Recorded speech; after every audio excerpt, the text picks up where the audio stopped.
ज्ञानवापी मामले में एक नया फरमान जारी हुआ है।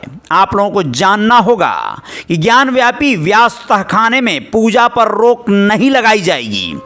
इलाहाबाद हाई कोर्ट में मुस्लिम पक्ष की आपत्ति खारिज हो गई है। 31 जनवरी को पूजा शुरू हुई थी। अब आप लोगों को पूरी डिटेल में बताते हैं कि वाराणसी के ज्ञानवापी तहखाने, जिसे व्यास तहखाना के नाम से जाना जा रहा है, हिंदुओं के पूजा पाठ पर रोक लगाने से इलाहाबाद हाई कोर्ट ने सोमवार 26 फरवरी को इनकार कर दिया है। हाई कोर्ट ने ज्ञानवापी मस्जिद कमेटी की पूजा के खिलाफ लगी याचिका खारिज कर दी है।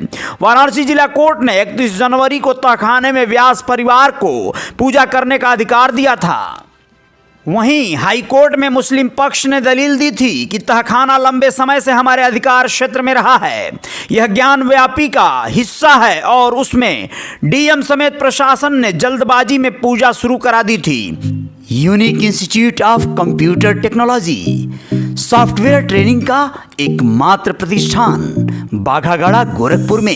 संपर्क करें और बेसिक से लेकर टॉप लेवल तक की कंप्यूटर की सारी इंफॉर्मेशन को सीखें, जानें। जी हाँ, फोन नंबर 7238968888 पर अभी संपर्क करें।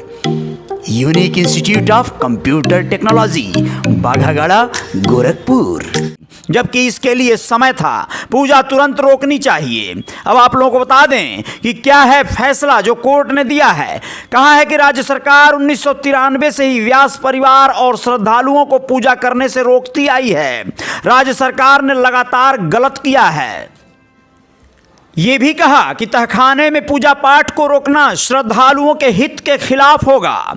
जी हां, सरकार ने 1993 में व्यास तहखाने में पूजा पाठ रोक दिया। सरकार का यह कदम अवैध था। अब आप लोगों को पूरी बात बताते हैं कि वाराणसी कोर्ट ने 31 जनवरी को व्यास परिवार को व्यास तहखाने में पूजा का अधिकार दिया था। कोर्ट के आदेश के करीब 8 घंटे बाद यानी रात 11 बजे ही तहखाने में स्थापित विग्रह प्रतिमा की पूजा शुरू कर दी गई थी। 3:30 बजे मंगला आरती हुई थी। इसके बाद सुबह से बड़ी संख्या में भक्त व्यास तहखाने में दर्शन करने पहुंचे थे। हालांकि उन्होंने बैरिकेडिंग से 20 फीट दूर से दर्शन किया था। तहखाने में जाने का अधिकार सिर्फ व्यास परिवार को है।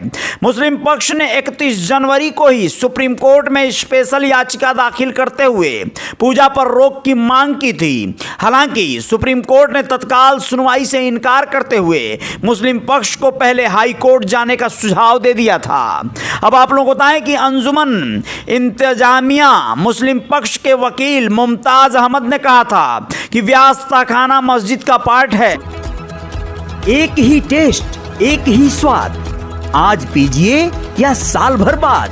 अमित राजा चाय वाला, चाय का असली राजा अमित राजा चाय वाला है। यह वक्फ बोर्ड की संपत्ति है, इसलिए पूजा की अनुमति नहीं दी जा सकती। आप लोगों को बताते चलें कि तहखाने में 1993 से पूजा पाठ बंद था। 31 साल बाद 31 जनवरी 2024 को यहां पूजा पाठ शुरू हुई थी। वाराणसी कोर्ट के आदेश में कहा गया था कि व्यास परिवार ब्रिटिश काल से तहखाने में पूजा करता आ रहा है। व्यास परिवार के शैलेंद्र कुमार व्यास ने ही पूजा के लिए याचिका लगाई थी। अब क्या हुआ, कोर्ट ने यह स्वीकार कर लिया, लेकिन यह मुस्लिम पक्ष की याचिका को खारिज करते हुए कहा कि यहां पर पूजा की जा सकती है। आगे देखना होगा कि क्या होता है, लेकिन अभी तक के यही मामलात हैं, हालात हैं।